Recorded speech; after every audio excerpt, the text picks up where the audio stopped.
When ڈائر اپنی پہلی کتاب میں کہتا ہے دوسروں کے بارے میں سوچنا ہے لیکن یہ نہیں سوچنا کہ دوسرے آپ کے بارے میں کیا چاہتے ہیں۔ آپ کو سمجھنا ہوگا کہ لوگ اور دنیا آپ کے بنائے ہوئے معیار کے مطابق نہیں چلتی۔ بہت سے لوگ محض غصہ کرنے کے لیے کسی وجہ کی تلاش میں ہوتے ہیں۔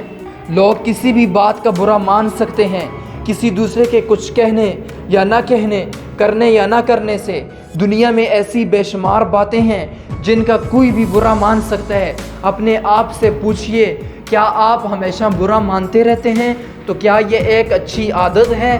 ظاہر ہے کہ نہیں۔ اپنے آپ سے کہیے، میں کسی چیز کا برا نہیں مانتا اور میں پوری کوشش کرتا ہوں کہ دوسروں کو ناراض نہ کروں، لیکن مجھے کوئی بات آسانی سے غصہ نہیں دلا سکتی۔ میں جسم کے اندر ایک روح ہوں اور روحوں کو کسی چیز کا برا نہیں لگتا۔